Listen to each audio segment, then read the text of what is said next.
In today's mini episode of Not Nice Clever, we are talking about negotiation skills. It's a topic that comes up in our client one-on-one meetings often. Like, how do you ask for the price that you actually want to ask for? How do you say that in a way that is compelling and clear? And I know that a lot of people are also thinking about, how do I do this in a way that feels fair?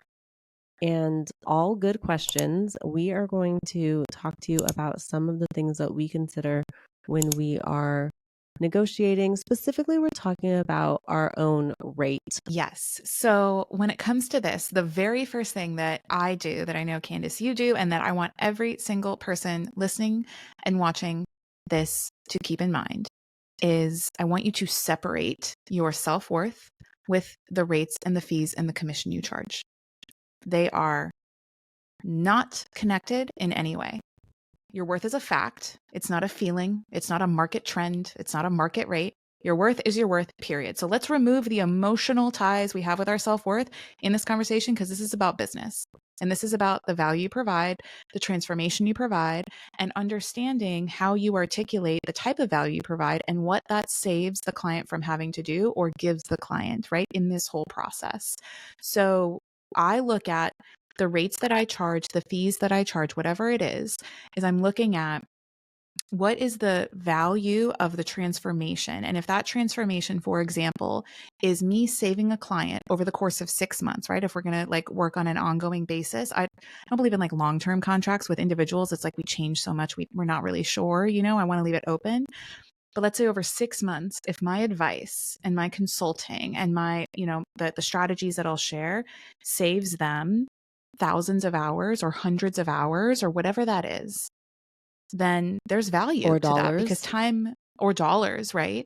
If I save you time or I save you money over the course of our engagement together, and the value of the time that I save you or the amount of money that I save you is less than what I am charging, you're in the black. And there's a return, because you pay me X amount per month so that I save you a bigger amount per month.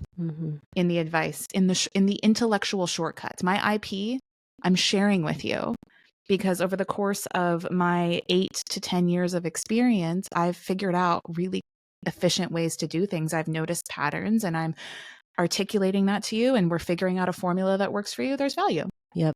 And that's what it is. It's an equation, right? Absolutely. And so I think a mistake that a lot of people make is thinking about their price in terms of time. They're like, Huge. oh, this is only going to take me an hour, so therefore it should only cost this amount of money. And then maybe their client even says, well, this is only going to take you an hour. And so it's always going back to, but what is this going to do for you? So I'm thinking about my client right now who sold 21 houses within 10 months of working with me only because of the one strategy that we employed. Not 21 houses from this one strategy that we employed, not from his own sphere of influence, right? Yeah. So now when I think about how much I charged him, I'm like, well, I could have charged him a whole lot more, because look at what happened as a result of implementing this strategy, And so and every time I'm reflecting back on what was my client able to accomplish. And then if I was thinking about this in terms of a percentage, what would be a fair percentage? Right. And so that's also really helpful. So stop thinking about your cost in terms of your time and think about it in terms of the transformation, like Kat said. Yeah. Because even if you could do it in an hour, it's taken you 5 years to figure out how to do it in 1 hour. Yep. That is the quantum leap on the other side of the equation that your client's paying for. Because everybody can always make more money, but they can't make more time. So if you can ROI positive, deliver that for your client, totally make it nothing to do with your self-worth, you'll be good. The next one is research the market. So you want to investigate industry standards, different ranges there. What are similar roles being, what's the cost of similar services. But Yeah. I also don't want that to limit you, Ditto. because I own a design studio and I know that someone can go on Fiverr and hire someone for $50 to come up with a logo. I also know that what I do is so much more than that. And Mm-hmm. the quality of service that I provide and the assets that I actually leave my clients with are so much more valuable than that. So I do want to look at the industry. I want to be in the know and I want to know what's going on. But I Mm-hmm. also want to make sure that I'm comparing apples to apples. And I'm getting Yeah. really clear on how my service is different. And the funny thing is, I remember now Chris Doe was talking about this on stage at a conference I was at in Vegas.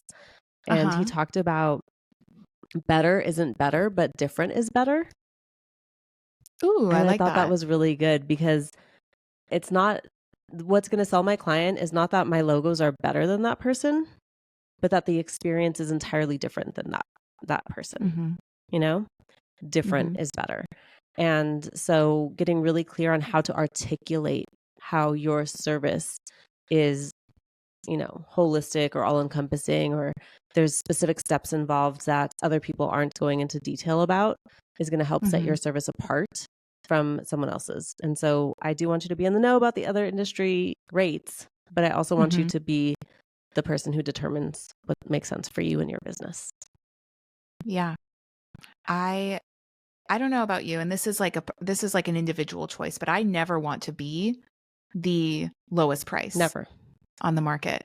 No. Like, no, this is not like a gas station where you're choosing regular because like, Right. oh, you need to pinch a few pennies. Like, that's not my service. That's not my That's service. not I'm it. not like, that's not it, Yeah. Do I want to be premium? Do I want to be middle of the road? Do I want to be higher than middle, but not quite premium? Like, understanding that, it's just a litmus to know where you fall. But I love your but don't let it limit you, Yeah. and really look at what you provide. Yep. I worked with this agent she's in Canada. She works with Mm-hmm. a lot of relocation clients, and surprisingly surprisingly to me, because I don't know anything about Canada, but she worked with a Except for lot they're of really nice. Brazilian clients who buy property in Canada, like a Oh, I lot. think I know Like where you're that's like going with the this. bread and butter of her business. Mm-hmm. And she used to live in Brazil. So she just, she knows the language. She's able to connect with people because of her time there. Anyhow, Mm-hmm. she would do virtual tours, FaceTime people. She would get her drone out and like literally do drone footage of the neighborhood, of the home, everything. And she would Love never it. talk about that in her marketing online.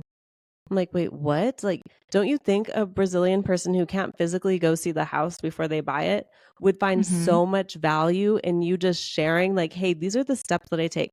I will WhatsApp you from the house. I do home tours. Yep. I do drone footage for you. I do whole videos. If you ask me to like drone, take my drone over to the mall and the shopping center, I'll do all of that and show you everything. Like, that is value that other Mm-hmm. agents aren't tapping into, that she just needs to share and articulate regularly so that someone would Mm-hmm. want to choose her and understand why maybe her rates are different than the next person, because she offers so much more.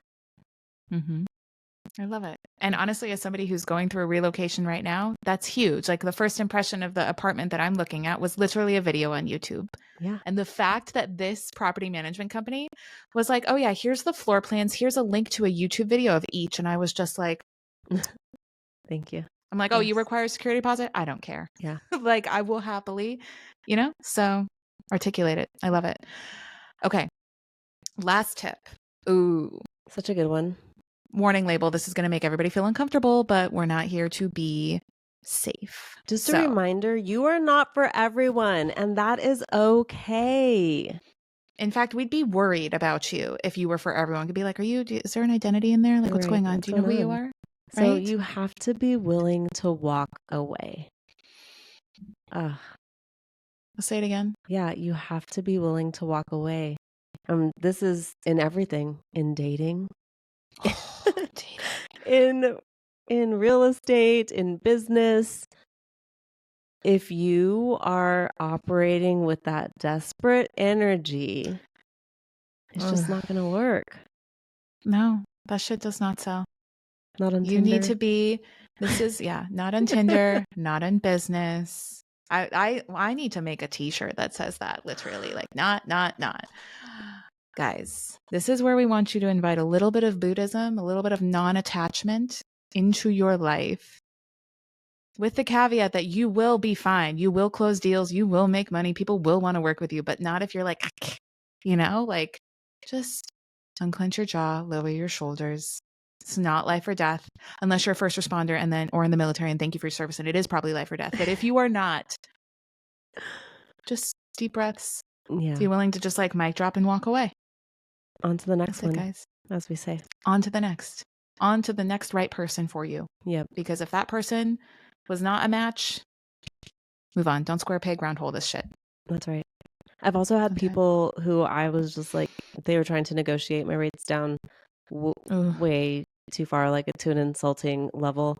And I just was like, I just don't think I'm the one for you. And totally fine, good luck. And came back to me a year later. Was like, I did hire that person. It's not what I wanted. Can we try again? Sure. So they lost a year as well as the investment. And my rates have gone up since then, but that's okay. Yeah. It's totally fine. It's fine. Hopefully they learn the lesson once instead of just keep on repeating the same failure. Yeah. So you got to be willing to walk away because you understand the value of the transformation that you actually provide. That's it.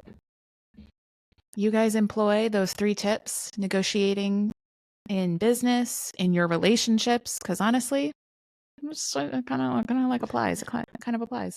Let us know your results. DM us on Instagram @NotNiceClever, and we'll catch you on the next episode. Thanks for joining us on Not Nice Clever. Remember to follow Not Nice Clever wherever you listen to audio. And if you haven't already, drop that 5-star review. Share your takeaways. Tell us your story. We love to hear it. Signing off, you're not so nice, but oh so clever besties that mean business. See you soon.